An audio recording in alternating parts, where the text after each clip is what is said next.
Okay, in my little how-to sort of set of videos, I'm going to introduce you to something called Sine Rule. And this is used in what we call non-right angled triangles, so it's non-right angled trigonometry. So unless you're taking the higher paper, this won't actually be appropriate for you. But by all means, watch the video and have a go. And there are three things that we can do with this Sine Rule. The first thing I'm going to show you is how to calculate the area of any triangle. The second thing I'm going to show you is how to calculate a missing angle. And the third thing I want to show you is how to calculate a missing side. Okay, now the first thing to bear in mind is a bit of what we call terminology. So any triangle has what we call vertices or points. And you can call them whatever you want, but traditionally we call them A, B and C. Now they refer to, and I hope you can tell that they are capitals, they refer to our angles. Okay, so capital A is this angle here, capital B is this angle here, and capital C is this angle here.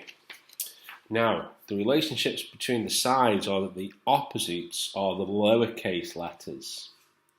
So, opposite my big B is my lowercase b, that's the length. Opposite my big capital C is my lowercase c, and that's a length. Opposite my angle A is little a, which refers to the length of the side.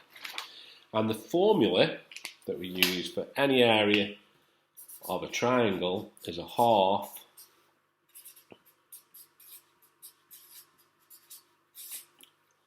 AB sine C.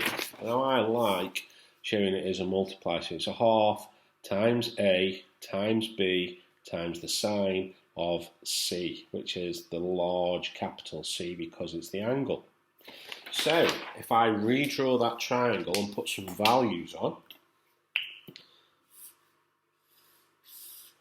now what sort of freaks a few people out is sometimes the triangle that's given might be labelled X, Y and Z or not labelled at all. It doesn't really matter. All you need is to conceptualise that you're going to have what I call a sort of encapsulated angle, and I'll explain what that means in a minute.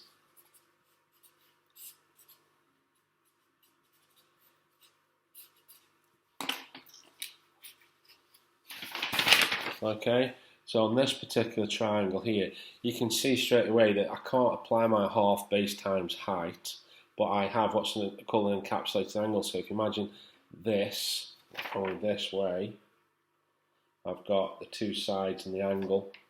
So the angle of my webbing and the length's there. It also could be an application of cosine rule, which we'll come to another day.